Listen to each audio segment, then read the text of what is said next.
The company Salesforce just hit a new low today, and this is a multi-year low. Today's closing price, after going down $10 a share, or 7.35%, currently trades at $133, which is a far cry from where this company was just a year or two ago. If you look at the 5-year chart, you can see that the all-time high for this company was around $310. Today, it trades at $133. That's less than half of the price where it was 13 months ago, and this is not the only software stock that has been hit hard like this, but what's more interesting is how the company has performed since then. If you look at the quarterly numbers, let's look at these quarterly numbers that just came out on its recent earnings report. You see that it's still growing higher and higher every single year, every single quarter. In November of last year, during this time period last year, it was doing $6.86 billion in revenue. It has since grown that revenue substantially. To be exact, it's 14.19% growth, and it has grown it to $7.84 billion.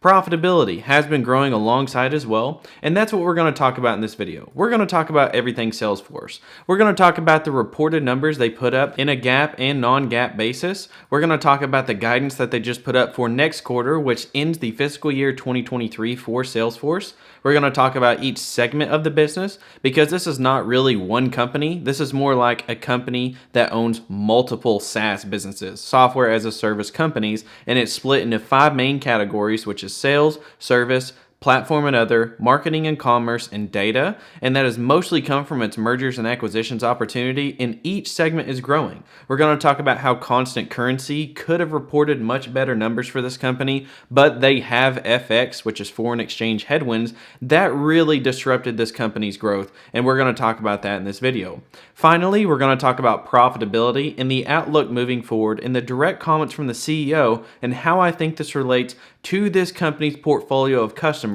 and really what is most important moving forward. Is it gaining market share? Is it focusing on profitability? Is it top line revenue growth? What is it? What should investors be looking at? This is all going to be gone over in this video, so if you want to see Salesforce, if you want to see everything that I'm investing in this company, which by the way, my current portfolio balance is $39,000, and a huge chunk of this is in Salesforce. As you can see from my holdings pie right here, about 32.5% of the portfolio is strictly invested in ticker symbol CRM. So let's go ahead and get started into jumping into Salesforce stock. But before we get into all that, we have to talk about today's sponsor, MooMoo. MooMoo is a new up-and-coming brokerage that is taking the world by storm. Commission-free trading, level 2 data, advanced technical indicators, earnings calendars to see the date of financial statement releases, and institutional tracking to follow Warren Buffett's portfolio are just a few examples of what MooMoo has to offer. With this being my first sponsor in the channel, I have fully vetted their company and stand behind their vision. MooMoo currently trades on the NASDAQ under ticker symbol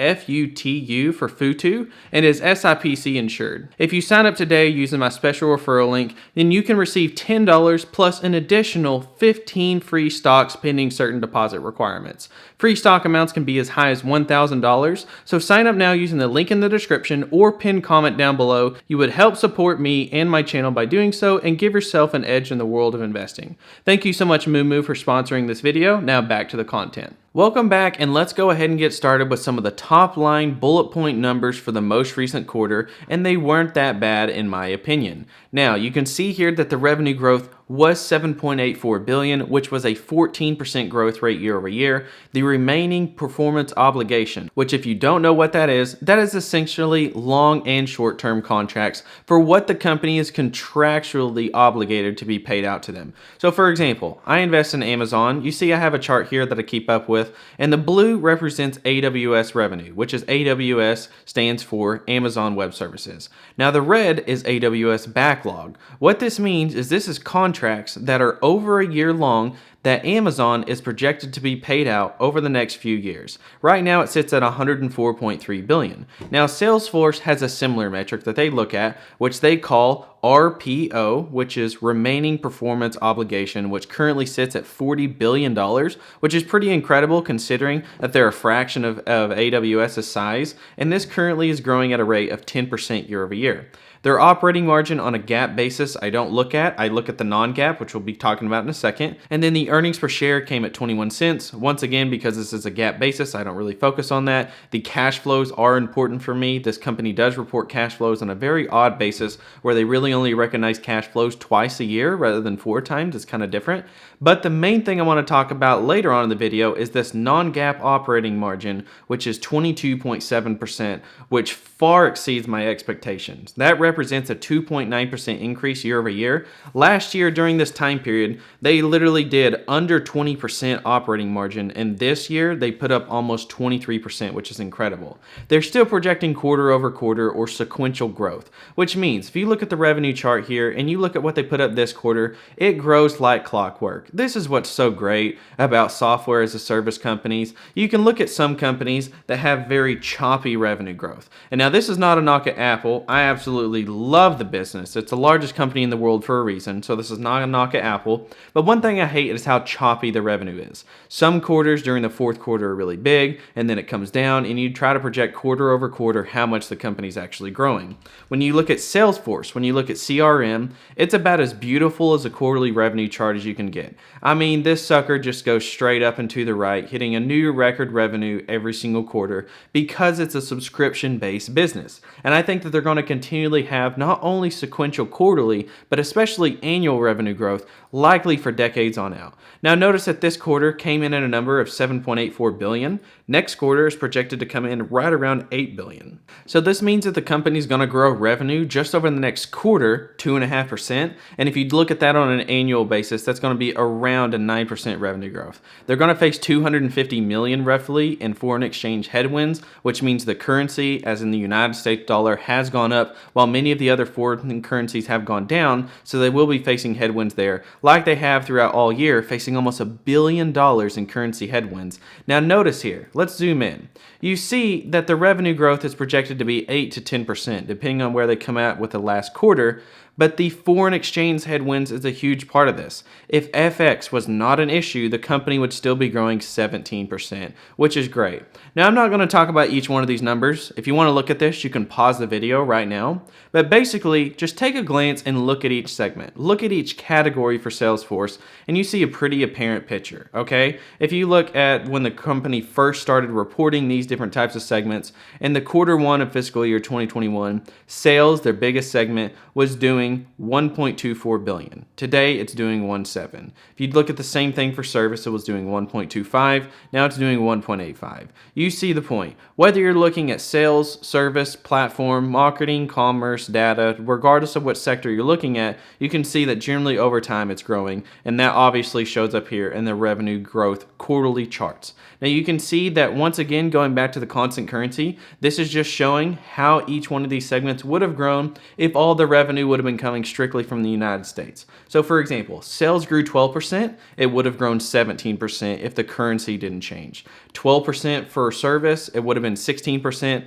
18 for platform and other, it would have been 22. And then you see the biggest difference here, that's a 50% difference for the marketing and commerce segment. Grew 12%, which is great, but it would have been 18. That would have been wonderful.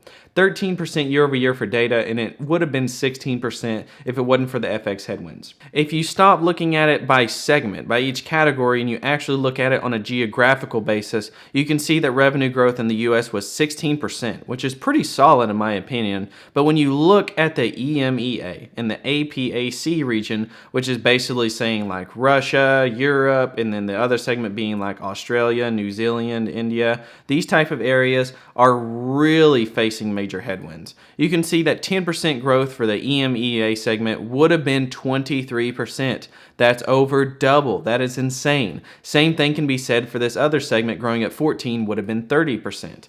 Now the reason why this stock has dropped, and today we hit a new low on a multi-year basis. If you look on the 10-year chart, the last time the stock traded around the 130s was just during the COVID pandemic. And you could have bought this stock around the exact same price in mid-2018, the summer of 2018, which was 4.5 years ago. So the fact, if you look on a 5-year basis, this company is only up 40%, and that actually doesn't factor in today's drop yet, which once again, we dropped 7.35% today. So actually after today is factored in, the 5-year performance is probably only somewhere around 30%.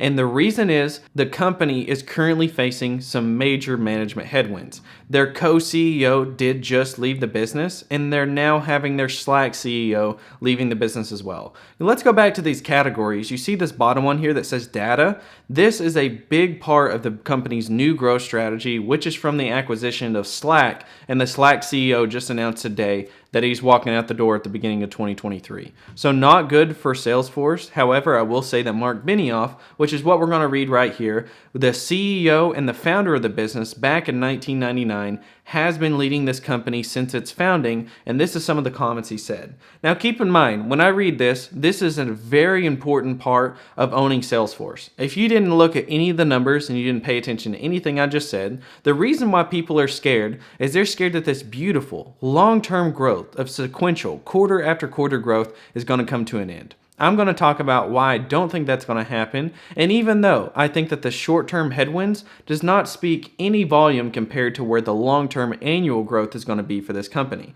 So let's go ahead and get started. I'm looking at the highlighting part in blue here, and this is what we're going to read, what I was really taken away by in this most recent earnings report. It says, "At Dreamforce and in my travels around the world, our customers have been asking how to best navigate this economic situation with a high level of market volatility and uncertainty. A lot of CEOs have never been through these types of crises before. They haven't seen the type of variations of market or in foreign exchange or even in market demand. Well, we've got a lot to say about that because this is not our first financial crisis. And I'm seeing a lot of buying behavior that really reflects a lot of what we have during other crises. Whether it's 2008, 2009, or even 2001, and obviously the current economic situation is nowhere near severe what happened during the beginning of 2008 during the financial crisis, but there's some patterns that we've seen repeat themselves. For example, in early 2008, we saw customers who are reluctant to expand distribution capacity that weren't adding service people. They froze their hiring. They initiated headcount reductions. We saw those occur in that year.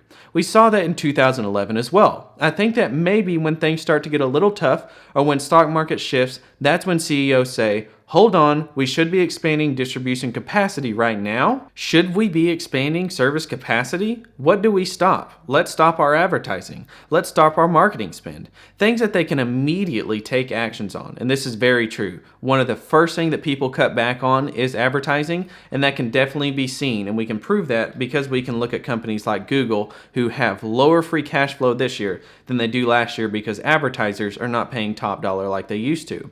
Let's go back to this. It says, well, you couple that with foreign exchange headwinds have become an issue, and everyone who's shifting their focus to find efficiencies, reduce costs, increase productivity, and again, we're feeling all of this. And that led us to shift the company. It took a lot of how we operate and what we are investing our dollars. We've actually developed our own playbook. We really wrote it all down. We talked about what was happening. We knew what happened again, and we had to desk off some of those plans and numbers from 12, 13, and 22 years ago.